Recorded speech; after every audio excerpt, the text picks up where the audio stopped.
नारायण भगवान की। श्री भाष्यकार भगवान श्री रामानुजाचार्य स्वामी महाराज की। श्री रामानुजाचार्य जयंती महामहोत्सव की। श्री रामानुजाचार्य जयंती महामहोत्सव की। जगन्नाथ भगवान की। श्री जगन्नाथ धाम की।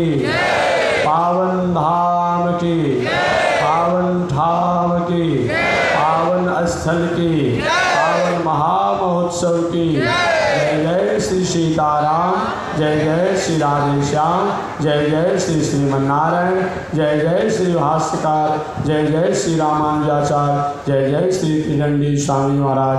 हरि ओम। शांति शांति शांति।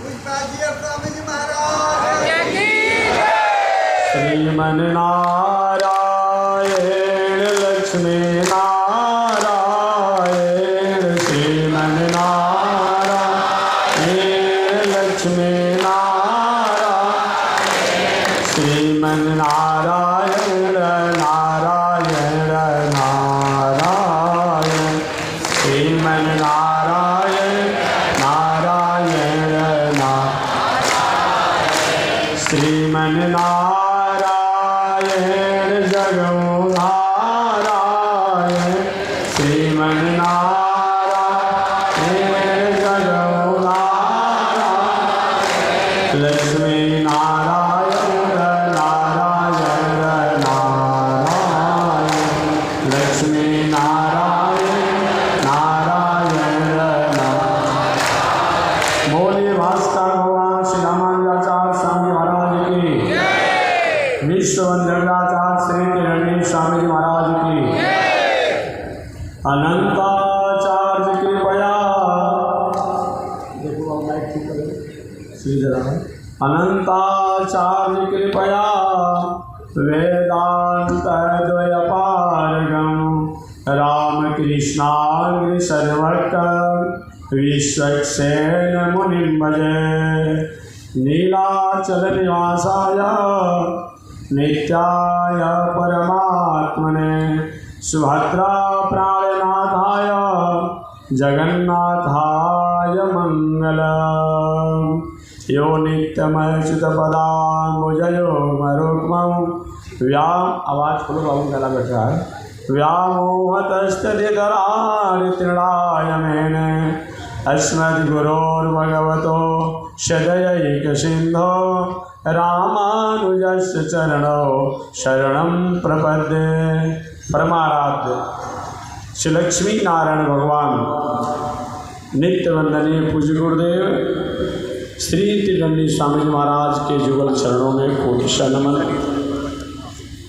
इनको ढेर हो गया कम करो। भगवत भागवत आचार्य इनको कम करिए बात। भगवत भागवत आचार्य कैंकर्य पारायण महानुभाव। आज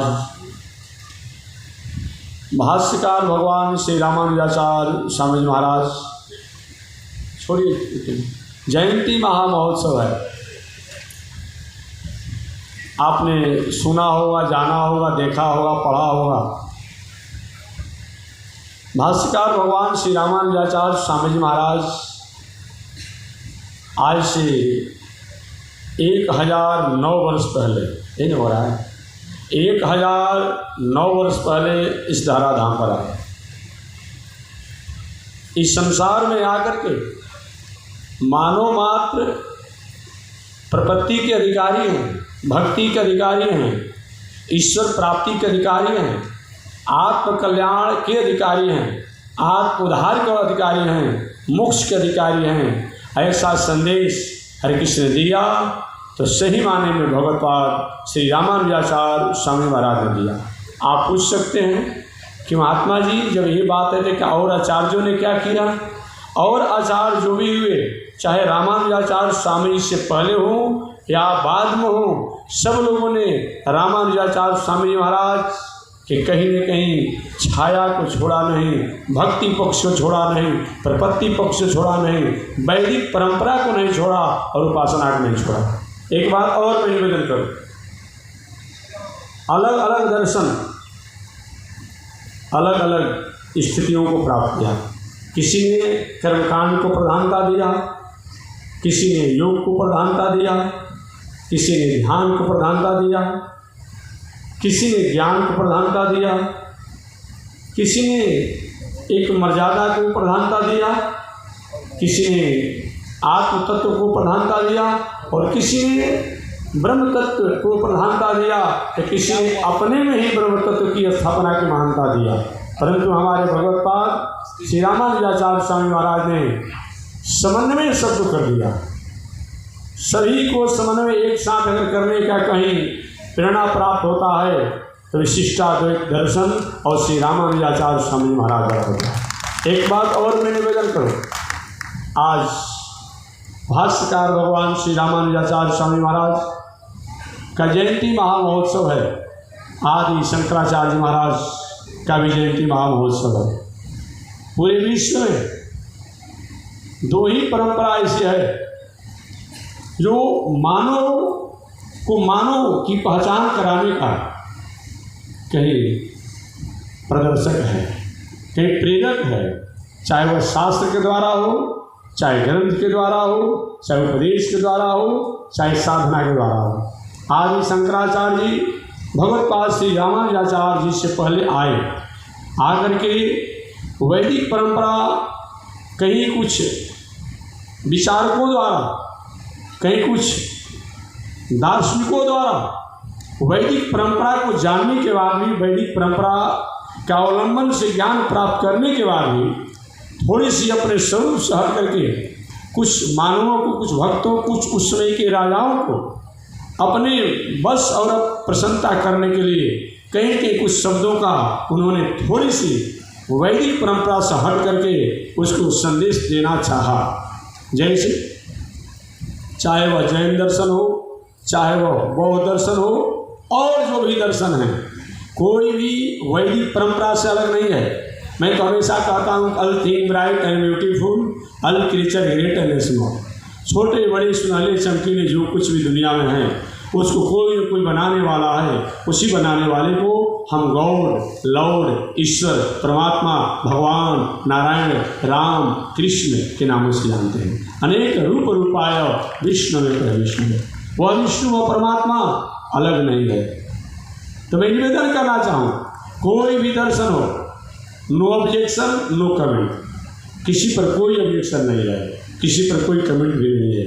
लेकिन हम अपने बाप दादा की परंपरा से प्रकट होकर के अपने बाप दादा परदादा या कुल परंपरा को न माने तो त्रुटि तो हमारी है, दोष तो हमारी है, असहजता विचार की पहचान तो हमारी है। बाकी वह हमारे, अगर हम हैं तो हमारा कोई न कोई पूर्वज होगा, अगर हम हैं तो हमारा कोई न कोई पूर्वज होगा। ये बातों को नकारा नहीं जा सकता है। अगर घी है तो दूध की सतह को नकारा नहीं जा सकता है। याद कीजिएगा, हम घी को मान रहे हैं और दूध की सतह को नहीं मान रहे हैं। ये कहीं न कहीं अपनी विवेक की अस्मिता का परिचय देना ही बताया जाएगा। तो मैं निवेदन करना चाहूँगा, कोई भी दर्शन हो, इस्लाम दर्शन हो, सिख दर्शन हो, ईसाई दर्शन हो, चाहे बौद्ध दर्शन हो, जैन दर्शन हो या यहूदी दर्शन हो, इसके अलावा चारवाक दर्शन हो, मार्क्सवाद हो, कम्युनिस्ट हो, सोशलिस्ट हो, लेनिन हो, कोई भी दर्शन है कहीं वैदिक परंपरा से अलग नहीं है। नहीं मानना, अपनी विचार, अपनी बुद्धि को अस्मिता में वह कहीं न कहीं ढकेल रहे हैं, वो तो उनकी अपने आप पहचान है, लेकिन कोई इससे अलग नहीं है। क्योंकि हमारे पूर्वज, हमारे वंशज जब वैदिक परंपरा के थे तो हम कहाँ से अवैदिक हो सकते हैं। हम भले न माने ये बात अलग है, लेकिन हम अवैदिक हो कहाँ से सकते हैं। इसलिए कोई भी दर्शन हो, किसी एक व्यक्ति की बात नहीं, किसी एक समष्टि की बात नहीं, किसी एक मजहब की बात नहीं, किसी एक संप्रदाय की बात नहीं, कोई भी भगवान श्रीमन्नारायण और कोई भी भगवान विष्णु से अलग नहीं है। वही भगवान श्रीमन्नारायण विष्णु भी हैं, वही भगवान श्रीमन्नारायण राम भी हैं, कृष्ण भी हैं। हालांकि कुछ महानुभावों द्वारा अभी थोड़ी सी अपने विचारों को अस्मिता में कहीं भर करके कभी कभी संभाषण कर देते हैं। कुछ लोग कहते हैं कि राम जी विष्णु से अलग हैं, तो राम जी विष्णु से बड़े हैं, कोई कहता है कि नहीं, और उनकी बात हो सकती है। ये बात कहते मेरा विषय नहीं है। उन्हें एक बार मैं कहूँ, नो ऑब्जेक्शन नो कमेंट। ये बात अगर कोई करता है तो क्या आपने शास्त्रों को पढ़ना, आप रामचरितमानस को पढ़ना आप भूल गए हैं? सम मानसकार कहते हैं कि वारी मत है गीत हो ही बरु सिगता ते बरु ते बिन हरि भजन न भवतरि हो, यह सिद्धांत अवे। इसका क्या अर्थ आप करेंगे? यहाँ तो तुलसीदास जी ने, मानसकार ने हरि शब्द का प्रयोग कर दिया, राम जी को तो छोड़ दिया उन्होंने। तो क्या इसका मतलब तो राम जी से कल्याण नहीं होगा? महानुभावों को जानना चाहिए, ऐसे जो अस्मिता में पड़े हुए हैं। नहीं, एस नारायण श्रीमान श्रीराम निकेतन नाग पर्यंत सृज यागतो मथुरामपुरी। वही भगवान श्रीमन नारायण। कौन? ओम दिव्यो देव एको नारायण न ब्रह्मा नेशाण आलोड सर्वशास्त्राणि विचार स पुनः पुनः इदमेकं सुनिष्पन्नम ध्येयो नारायण सदा गेयो नारायण सदा श्रेयो नारायण सदा प्रियो नारायण सदा। वह नारायण कौन है? श्रीमद् भागवत महापुराण में आपने पढ़ा होगा या पढ़ते होंगे। कोई भी भागवत कथा जब कहता है तो सृष्टि प्रकरण की जब बात आती है, सूत और सौनक जी की संवाद हो, चाहे सुखदेव जी और राजा परीक्षित की संवाद हो, क्योंकि सृष्टि प्रकरण श्रीमद् भागवत महापुराण में अनेकों बार आया है। इतना ही नहीं, 24 अवतारों की कथा भी श्रीमद् भागवत महापुराण में अनेकों बार आया है। इसमें सबसे प्रथम क्या बताया गया है? भगवान श्रीमन नारायण के नाभि से कमल, कमल से ब्रह्मा, और ब्रह्मा के बाद और सृष्टियों के बारे में बताया गया है। तो भगवान श्रीमन नारायण कौन है? सृष्टि के आधार भी हैं, सृष्टि के अध्यय भी हैं, वह प्रणेता भी हैं। उनसे अलग होकर के कोई बात नहीं किया जा सकता है। राम में, कृष्ण में, वामन में, नरसिंह में, नारायण में कोई अंतर नहीं है। अंतर करने वाले की बुद्धि में अंतर हो सकती है, बाकी राम, कृष्ण और वामन, नरसिंह, नारायण में कोई अंतर नहीं। क्यों? जैसे दूध से अनेक प्रकार के दूध के व्यंजन बनते हैं। व्यंजन का नाम अलग अलग हो सकता है, खीर हो सकता है, राबड़ी हो सकता है, पेड़ा हो सकता है, लेकिन वह दूध का ही व्यंजन है। उसी प्रकार भगवान श्रीमन नारायण, जैसा सृष्टि की स्थिति होती है, जैसा समष्टि की आवश्यकता पड़ती है, जैसा भक्तों की आवश्यकता पड़ती है, उसके अनुसार परमात्मा वह नारायण कभी राम के रूप में, कभी कृष्ण के रूप में, कभी वामन के रूप में, कभी नरसिंह के रूप में, कभी और अनेक रूपों में आ जाते हैं। अनेक रूप रूपाय विष्णवे प्रविष्णवे। ऐसे भगवान श्रीमन नारायण सृष्टि के प्रारंभ में नारायण रूप में थे। एक बात और मैं कहूँ, आदि शंकराचार्य, सबसे बड़ी अच्छी बात है वैदिक परंपरा के दो ही हैं, उसके बाद और उसी की छाया में हर और लोग हैं। एक वैदिक परंपरा में आदि शंकराचार्य भी क्या मानते हैं? उन्होंने हमारे भगवान नारायण को कोई छोड़ा नहीं। नारायण समारंभा उनकी गुरु परंपरा है। नारायण समारंभा शंकराचार्य मध्यमाम अस्मदाचार्य पर्यंताम वंदे गुरु परंपरा।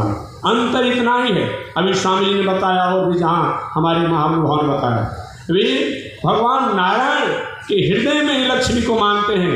लक्ष्मी जी को अलग उनकी स्थिति नहीं होती है, ये भी कोई उनकी स्थिति के अनुसार, उनके दर्शन के अनुसार अगर माना जाता है तो ठीक ही है। हमारे यहाँ को बताया गया है, ईशा नाम जगतोस्य वेंकटपते विष्णु पराम प्रेयसी तदवक्षस्थल नित्यवास रसिकाम तच्छांति संवर्धने पद्मालंकृत पाणि पल्लव जुगाम पद्मासन स्थान श्रियम वात्सल्यादि गुणोज्वलाम भगवती वंदे जगन्मातरम। वह लक्ष्मी हृदय में भी रहती हैं। लेकिन एक बात मैं बताऊं, अग्नि में लकड़ी की सतह है, अग्नि में लकड़ी की सतह है, लेकिन अपने परिवार के लोगों को, समष्टि के लोगों को, समाज के लोगों को अगर हमें कहीं भोजन बनाकर खिलाना है तो क्या अग्नि को इसी तरह से चूल्हा में रह करके और भोजन के पात्रों को रखने से भोजन पकेगा, भोजन बनेगा? उसके लिए तो अग्नि में जो लकड़ी में अग्नि की सतह है, उसको अग्नि और लकड़ी की सतह दोनों को अलग अलग कहीं के प्रकाशित करना पड़ेगा। ये बात है कि लकड़ी से ही अग्नि होती है, लेकिन अग्नि की भी एक स्वरूप को स्थापित करना पड़ेगा।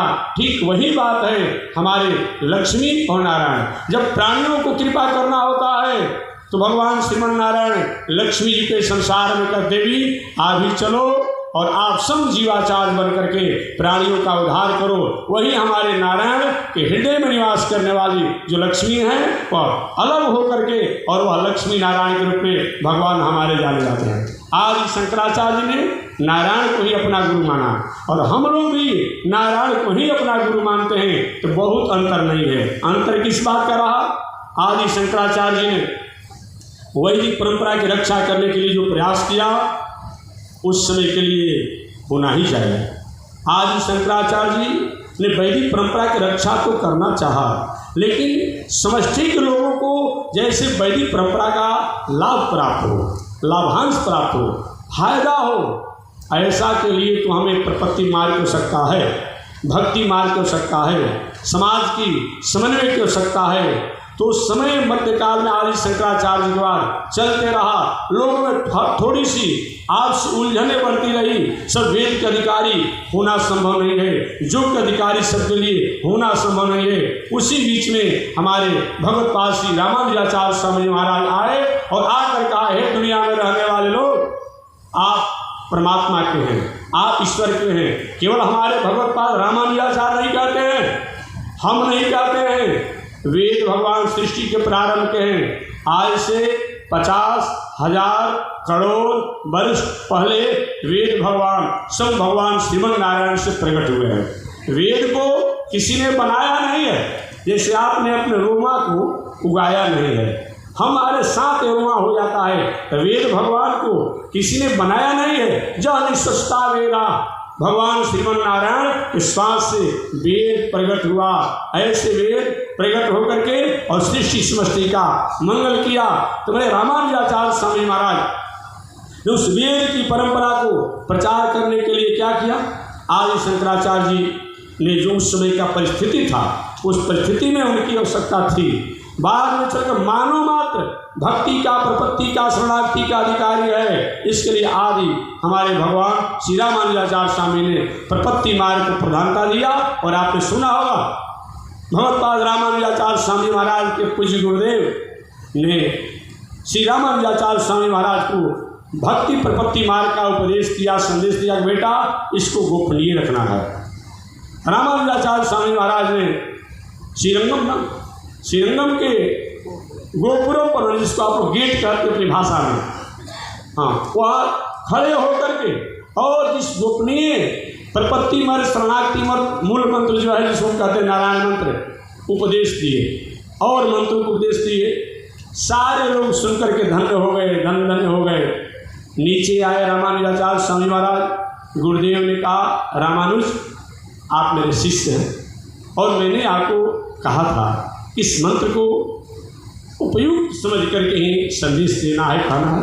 आपने सबके सामने कह दिया।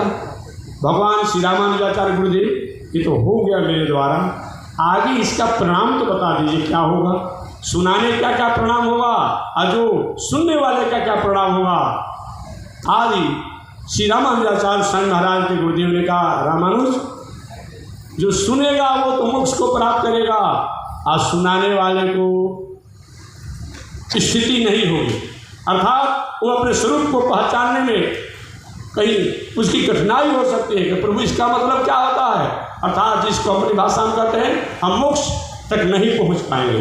भगवत्पाद रामानुजाचार्य स्वामी ने कहा, गुरुदेव अगर जिस मंत्र को मैं सुनाया सुनने वाले मोक्ष हो जाए, अब मैं अगर मोक्ष नहीं भी प्राप्त करूं तो ये हमें प्रसन्नता है।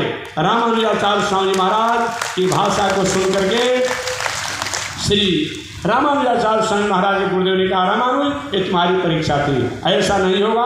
आज के बाद मेरा विश्वास है, आज के बाद मेरा मंगल कामना है, आज के बाद मेरा आशीर्वाद है।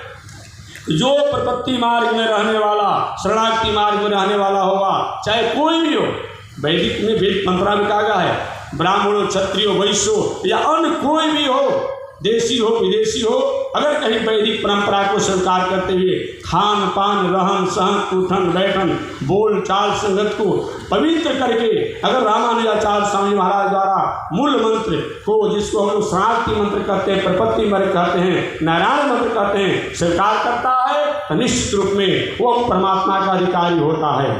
एक बात और मैं निवेदन करूँ, चाहे कोई भी हो, उसी भगवत्पाद रामानुजाचार्य स्वामी महाराज की छाया में हमारे श्री स्वामी रामानंदाचार्य जी, स्वामी तुलसीदास जी, निम्बारकाचार्य स्वामी महाराज, माधवाचार्य स्वामी महाराज, वल्लभाचार्य स्वामी महाराज और गौड़िया स्वामी जी महाराज, ऐसे और ये जो लोग हुए कहीं न कहीं उस छाया को लेकर के हुए। इसलिए कोई भी श्री वैष्णव परंपरा से, श्री संप्रदाय से, विशिष्टाद्वैत दर्शन से, भगवान श्रीमन नारायण से अलग नहीं है, क्योंकि अलग हो ही नहीं सकता है। अगर हम अपने सबके पूर्वज, सबके परदादा के परदादा कोई है, भगवान श्रीमन नारायण हैं। ऐसे भगवान श्रीमन नारायण के उपासक हमारे श्री रामानुजाचार्य स्वामी महाराज का जयंती महामहोत्सव है। इस जयंती महामहोत्सव के अवसर पर हम भगवान श्रीमन नारायण भाष्यकार श्री रामानुजाचार्य स्वामी महाराज से मैं प्रार्थना करता हूँ, और जिनकी पावन आज कृपा को हम प्राप्त कर रहे हैं, श्री जगन्नाथ भगवान से प्रार्थना करता हूँ कि आप समस्त विश्व, समस्त सृष्टि और समस्त समष्टि और समस्त प्रकृति को आप मंगलमय और मंगल प्रदान करें। जय श्रीमन नारायण, जय श्रीमन नारायण, जय भाष्यकार, जय श्री रामानुजाचार्य। बोलिए श्री रामानुज स्वामी महाराज की।